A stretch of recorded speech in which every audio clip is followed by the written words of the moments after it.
How long will you limp between two opinions? If the Lord is God, follow him. If Baal, follow him. But the people didn't answer him a word. Elijah said to the people, I alone am left a prophet of the Lord, but Baal's prophets are 450 men. Now let them give us 2 oxen, and let them choose 1 ox for themselves and cut it up and place it on the wood, but put no fire under it. And I will prepare the other ox and lay it on the wood, and I won't put a fire under it. Then you'll call on the name of your God, and I'll call on the name of the Lord. And the God who answers by fire, he is God. And all the people answered and said, that's a good idea. So Elijah said to the prophets of Baal, choose 1 ox for yourselves and prepare it first, for you are many, and call on the name of your God, but put no fire under it. Then they took the ox which was given them, and they prepared it, and called on the name of Baal from morning until noon, saying, O Baal, answer us. But there was no voice, and no one answered. And they leaped about the altar which they made, or danced. Same word as the limp word that is used to describe Israel a few verses back. This halting word, because it's also the word for dance because of the way a dance looks. So they're trying to celebrate their Passover. They're trying to call on their God. And it's not working very well. And it came about at noon that Elijah mocked them and said, call out with a loud voice, for he is a God. Either he's occupied or gone aside, or perhaps he's on a journey, or perhaps he's asleep, needs to be awakened. Call on him really loudly.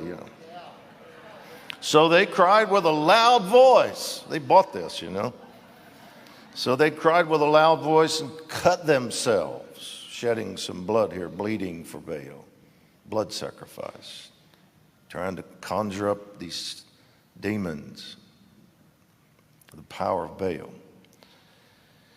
So they cried with a loud voice, cut themselves according to their custom with swords and lances until the blood gushed out of them. And it came about when midday was past that they raved until the time of the offering of the evening sacrifice, but there was no voice. No one answered, and no one paid attention. We could read on, I'm not going to.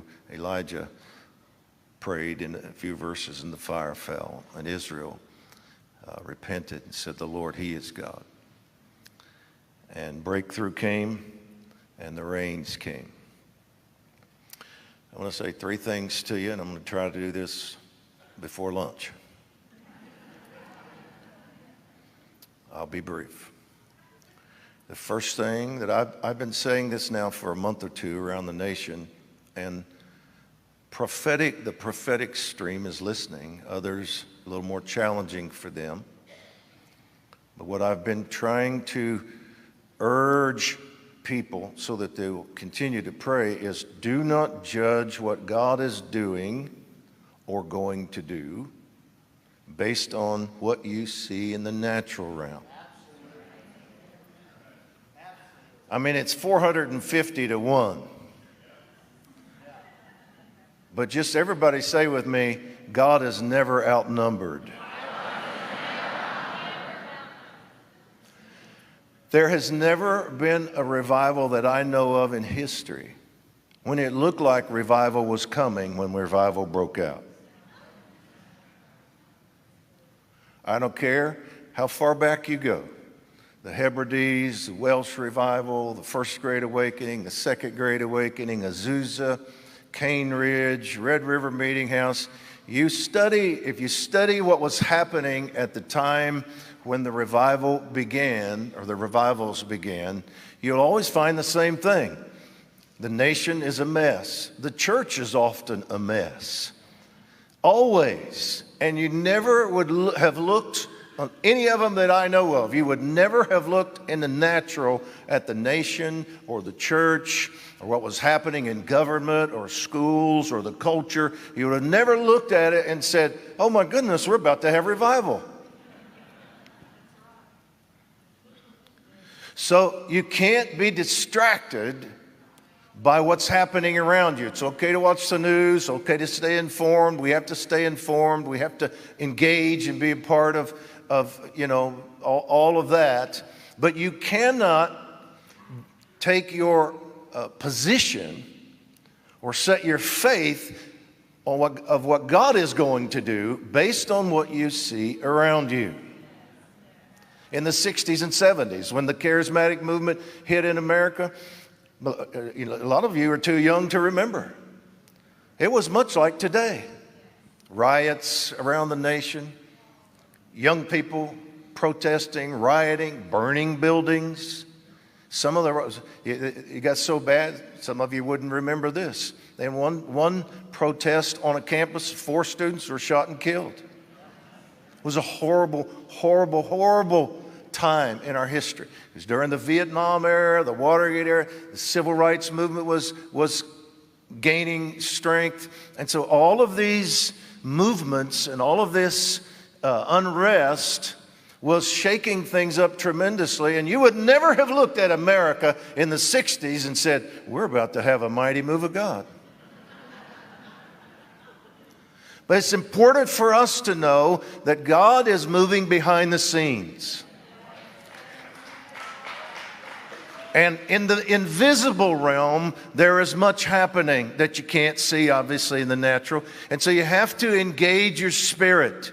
And you have to keep yourself in faith. And you have to listen to the prophets.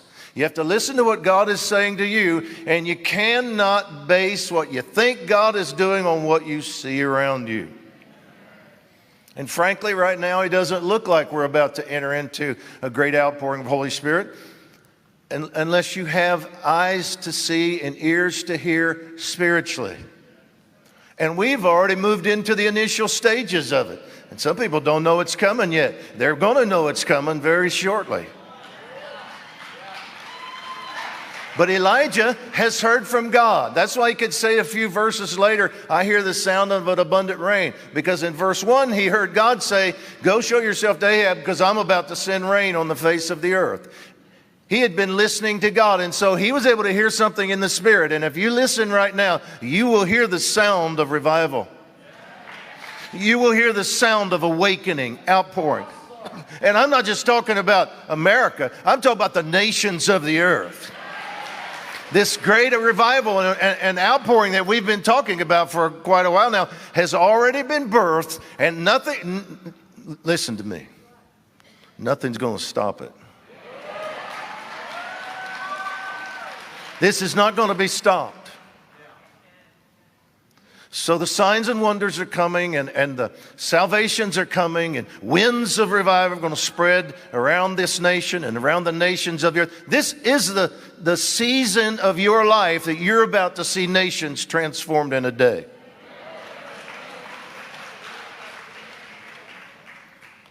It's fascinating to me. I don't think she's been here for the conference. Becca Greenwood hadn't been here, has she? Are you here, Becca? This word that you released, you want to come and give it? Yes. Do you sleep? What time did you do this? 1:45. She was up praying for us. Thank you, Becca. I have it. Do you have it written there? I tell you, Cece woke me up early this morning with a text, and she said, you got to see this word that Becca released. Okay, I got to get it up on Facebook. Do you have it already? I have it if you want it. Okay. Can I use your? Yeah. I got it right there. Okay, good. You didn't expect to do this, did you? No. You can prophesy more, too, if you want. Oh, Dutch. Okay. Woo. I did not expect this. So, actually, Chuck, this was stirring in my spirit all day yesterday. And I'm staying with Brandon and Kate Larson, and we stay up late at night because they're family. We've known each other for years, right? And I started climbing into bed, was in intercession, and the Lord said, you've got to type this word up tonight and post it before you go to sleep. And so this is what the Lord showed me. He says, the enemy thinks he has secured great victories in this season, but I am the master of the chessboard that the world, man and Satan have attempted to manipulate through humanism, demonic delay, and antichrist agendas. Woo! I have sudden moves that Satan and corrupt men and structures will not see coming. Woo! There will be sudden moves initiated on the game board that will trump evil. We've secured it. We've secured it. I am prophesying right now. Watch what unfolds in November, because November is secured. Woo!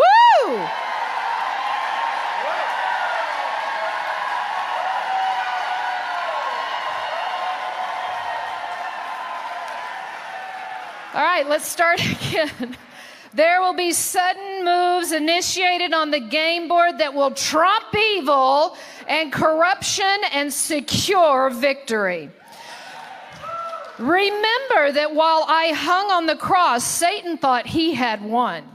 But I secured the keys he had stolen.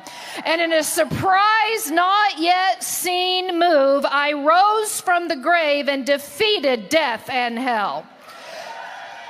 Don't think that darkness and evil have won.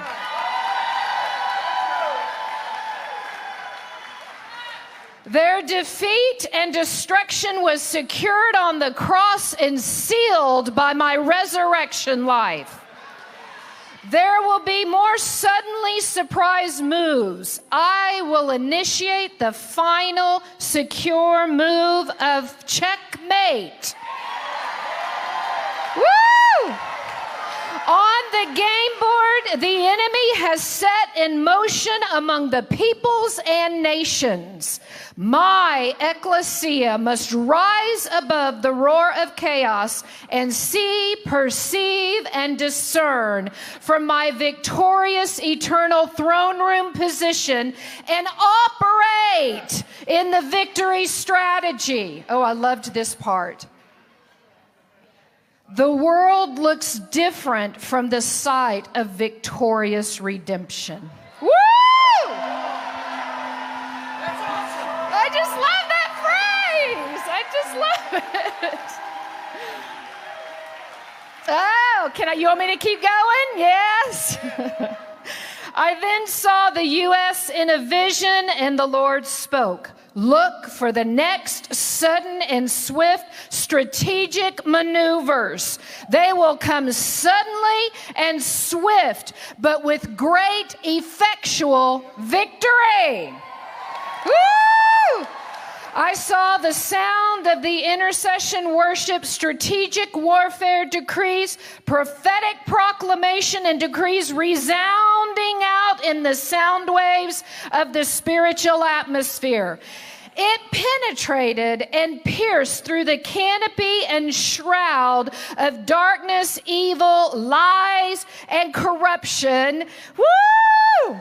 And glory, light, and justice broke through, shining throughout the land. Now is not the time to be silent. Now is the time for the armed and ready battalion of spiritual warriors to engage to secure the kingdom order for the new era. It is the now time to tip this reset moment into righteous kingdom alignment, time, and harvest. Wow. Woo! Wow. Wow.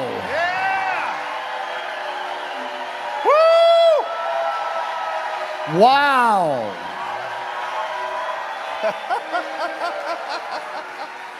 Wow. Now, how many of you play chess? If that's you, just stand up. I want you to stand up. If you don't, just sit for a moment. Dutch, this is so key because it's got a timing strategy in it. Mm-hmm. Becca, I don't know if you're a chess player or not, but John Mark used to be a chess player, and when he was in the second grade, he won a big thing for all of the schools. And so we started playing chess, but I don't beat him at all. Because I'm going to tell you why. You have to be thinking 3 steps ahead. You can't play in a moment. You have to think 3 steps ahead to win in a chess match. You have to see it 3 steps ahead. And I decree right now, we are moving right now in time to November. 3 months ahead. And all of a sudden, we're going to shout victory. We're going to shout from heaven, checkmate.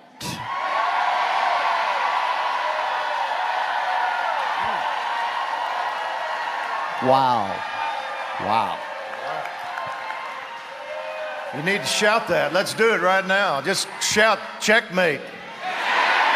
Yeah! Say it again, checkmate.